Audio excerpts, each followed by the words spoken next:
Assalamualaikum warahmatullahi wabarakatuh. Yang terhormat dosen Bahasa Indonesia Ibu Sari Sukawati, MPD, serta rekan-rekan semua yang saya cintai dan saya banggakan. Pada kesempatan kali ini, saya bersama beberapa rekan saya akan memaparkan mengenai sejarah perkembangan bahasa Indonesia sebelum tahun 1945. Sebelumnya, izin memperkenalkan diri terlebih dahulu. Perkenalkan, nama saya Kirantika Fitri Dewi dengan NPM 314121032, serta beberapa rekan saya. Perkenalkan, nama saya Alsa Intan Yulianda, NPM 314121004. Izin memperkenalkan diri, nama saya Fadil Zahra Putri dengan NPM 314121012. Perkenalkan, nama saya Zili Marsiana Hibatullah, NPM 3121035.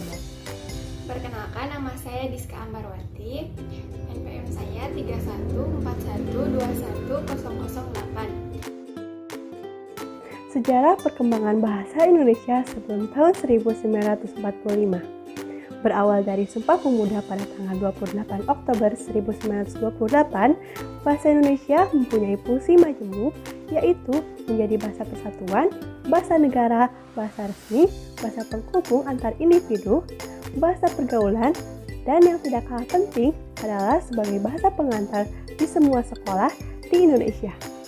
Dan juga bahasa Indonesia diambil saat Kongres Nasional yang kedua di Jakarta sebagai bahasa untuk negara Indonesia pasca kemerdekaan. Terdapat beberapa peristiwa penting yang berkaitan dengan lahirnya bahasa Indonesia. Peristiwa tersebut dibagi menjadi 3 periode. Yang pertama yaitu periode sebelum Sumpah Pemuda pada tahun 1928. Yang kedua, periode Sumpah Pemuda pada tahun 1928 hingga Proklamasi Kemerdekaan Republik Indonesia tahun 1945. Yang ketiga, periode Proklamasi Kemerdekaan Republik Indonesia pada tahun 1945 sampai dengan sekarang. Selanjutnya akan dijelaskan lebih dalam oleh saya dan rekan-rekan saya. Yang pertama, periode sebelum Sumpah Pemuda pada tahun 1928. Di sini saya akan menjelaskan pada poin A dan juga C. Pada poin A itu munculnya Inles Onderwijs Commissie dari Dr. P.C. Nieuwenhuis memberikan pengaruh kebudayaan Belanda kepada Indonesia. Tetapi ditentang oleh bangsa Belanda yang berkeyakinan bahwa kepandaian akan mendorong bahasa Indonesia menuntut persamaan hak dan kedudukan. Akhirnya, didirikan Inles Onderwijs Commissie bagi para pemuda yang ingin belajar bahasa Belanda yang menjadikan itu sebagai alat pemersatu. Di sini saya akan menjelaskan bagian B, yaitu pada tahun 1901 disusunlah ejaan resmi bahasa Melayu dalam Kitab Logat Melayu. Pada tahun 1908, pemerintah mendirikan sebuah badan penerbit buku-buku yang diberi nama Komite for the Volkslectuur atau Taman Bacaan Rakyat yang diubah menjadi Balai Pustaka pada tahun 1917. Buku Siti Nurbaya dan Salah Asuhan merupakan hasil terbitan Balai Pustaka. Selain buku Siti Nurbaya dan Salah Asuhan, ada juga buku-buku penuntun bercocok tanam, penuntun memelihara kesehatan yang tidak sedikit membantu penyebaran bahasa Melayu di kalangan masyarakat luas. Pada poin C, yaitu bahasa Melayu sebagai lingua franca. Dalam Kosasi tahun 2012, dikemukakan bahwa sejak abad ke-7 Masehi, bahasa Melayu telah digunakan sebagai bahasa penghubungan pada zaman Kerajaan Sriwijaya. Selain itu, bahasa Melayu berfungsi sebagai bahasa kebudayaan, bahasa perdagangan, dan bahasa resmi kenegaraan. Bukti sejarah memperkuat dugaan tersebut seperti Prasasti Kedukan Bukit di Palembang tahun 684 dan juga lain-lain. Di sini saya akan menjelaskan periode Sumpah Pemuda pada tahun 1928 sampai Proklamasi Kemerdekaan Republik Indonesia pada tahun 1945. Yang pertama, pada periode ini telah terjadi beberapa peristiwa yang perlu kita ketahui. Yang pertama yaitu munculnya transaksi Sumpah Pemuda. Apa itu transaksi Sumpah Pemuda? Jadi yaitu transaksi itu pada tanggal 28 Oktober 1928. Sumpah Pemuda adalah salah satu tonggak utama dalam sejarah pergerakan kemerdekaan Indonesia. Ikrar ini dianggap sebagai kristalisasi semangat untuk menegaskan cita-cita berdirinya negara Indonesia. Keputusan ini menegaskan cita-cita akan tanah air Indonesia, bangsa Indonesia, dan bahasa Indonesia. Keputusan ini juga diharapkan menjadi asas bagi setiap perkumpulan kebangsaan Indonesia dan agar dalam berbagai surat kabar dan dibicarakan di muka rapat perkumpulan.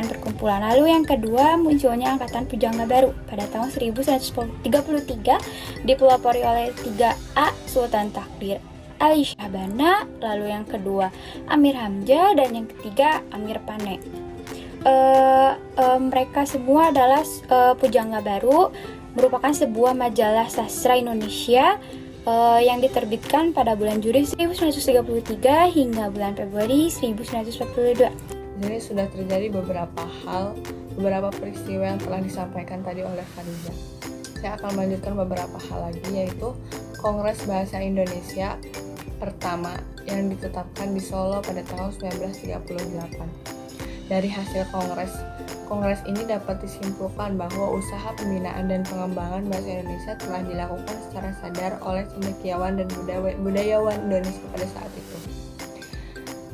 Bahasa Indonesia sebagai bahasa utama 1942 sampai 1945, dan tepat pada tanggal 18 Agustus ditandatanganilah Undang-Undang Republik Indonesia yang salah satu pasalnya menetapkan bahasa Indonesia sebagai bahasa negara pada pasal 36. Munculnya Angkatan 45 yang memiliki ciri pada dinamika kata-kata. Salah satu tokohnya yaitu Chairil Anwar yang didukung oleh Asrul Sani, Rifai Apin, M. Akbar Juhana, P. Sengojo, Dodong Jiwapraja, S. Rukiah, Waluyati, Harjadi, S. Hartowardojo, Mo Ali, dan lain-lain.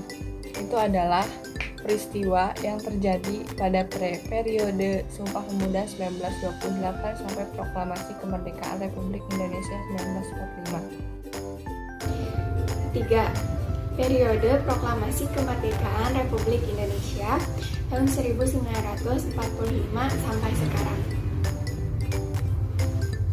Beberapa peristiwa yang terjadi pada periode ketiga ini diuraikan oleh Alek 2010-14 sebagai berikut. Pada 19 Maret 1947 diresmikan penggunaan ejaan Republik atau ejaan Suwandi sebagai pengganti ejaan Van Ophuijsen.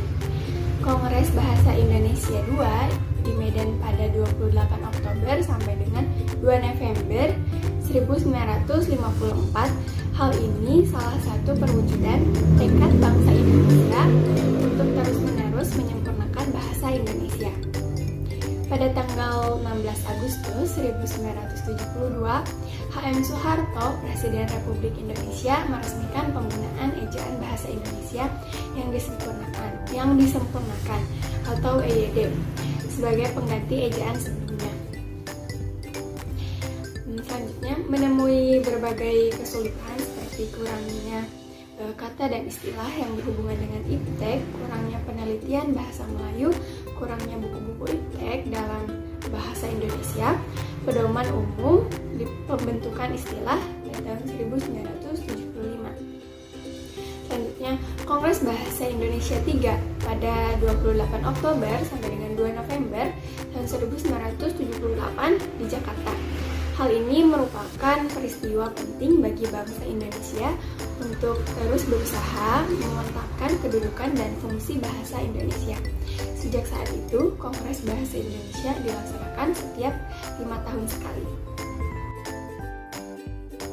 Terima kasih atas perhatiannya. Mohon maaf bila mana ada kesalahan dari saya maupun rekan-rekan saya. Bila mana ada pertanyaan, kami akan membuka pada sesi berikutnya. Untuk itu, wassalamualaikum warahmatullahi wabarakatuh.